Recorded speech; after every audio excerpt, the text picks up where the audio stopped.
ito nga, papansin nyo mga co-vlogger, nakakasalubong natin dito, no? So madami kasi nagbablog dito. Sunrise guys, kaninang umaga yan, nandito rin tayo. Kita rin natin ang sunset. Sunrise, sunset, sunset, sunrise na pagpapalit kasi natin no? Para naman akong sunset guys, natatabunan siya ng ulap. Yan, may mga ilaw-ilaw lang talaga na sumisilip. Yan, magpapaganda yan dito sa Manila Bay pagka ganitong hapon. So yun, papansin nyo yung mga kababayan po natin dito. Yan, may nagpapahilot. Yan, tambay.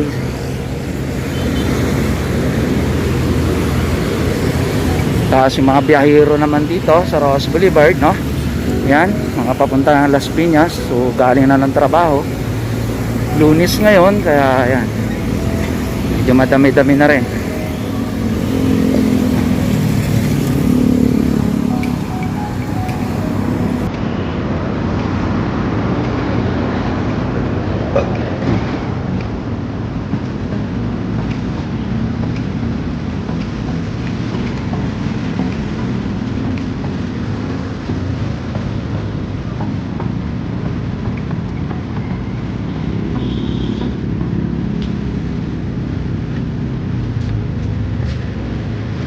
Kung papansin nyo yung seawall dyan guys, diba? May nakaharang.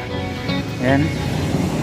Kung bakit may nakaharang, ay naandyan yung project ng ating gobyerno, yung pagtatabon ng brown na buhangin dyan sa gilid ng seawall. So para hindi bumaba yung mga tao dyan habang gumagawa yung bulldozer o yung backhoe para magtabon ng buhangin, ay nilagyan muna nila ng harang para sa safety na rin ng mga kabataan na maliligalig dito sa Ross Boulevard. Madami talagang mga bata dyan na maliligalig, gustong maligo. Kaya pabor ako dyan. Yan, yung nilagyan muna nila ng harang habang ginagawa yung proyekto dito sa gilid ng Manila Bay guys. Safety yan. Tapos nilagyan nila na thank you for not swimming. Then doon naman, caution, men at work. So yan yung mga paalala, safety dito sa ginagawang proyekto ng ating gobyerno sa may Manila Bay. Okay? So yun lang ang konting pagpapaliwanag ko kung bakit may harang yung seawall na yan. Kasi kung napapansin nyo, na ipopotage natin yan ng mga nakaraang vlog natin dito, bukas na bukas yan. And nandyan yung mga heavy equipment na gumagawa. Okay? So mas pabor ako dyan kasi sobra, napakadaming tao dyan paghapon naliligo o kahit umaga. Sana rin tayo dun, bumaba na rin tayo dyan dati, pero ang purpose is kumuha ng video. Okay? So yun, hindi nila na mapigilan sumilip dun sa bandaron. Tumuntong na sila dun sa nakatambak na buhangin sa gilid ng seawall para masilayan lang yung tubig.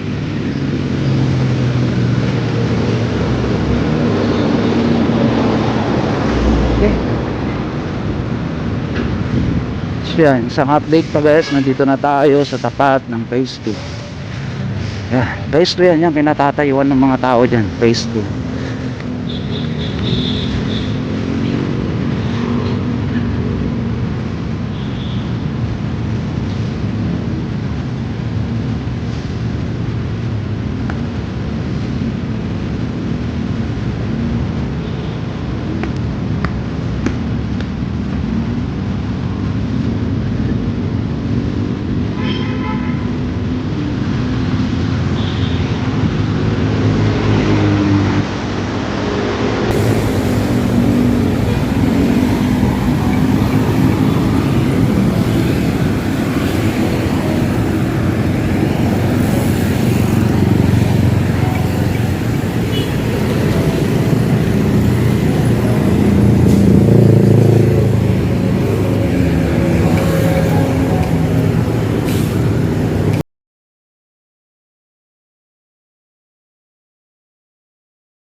Rojas Boulevard guys.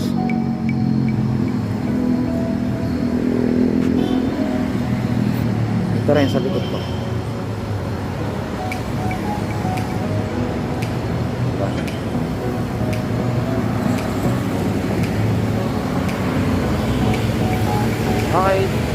Bye.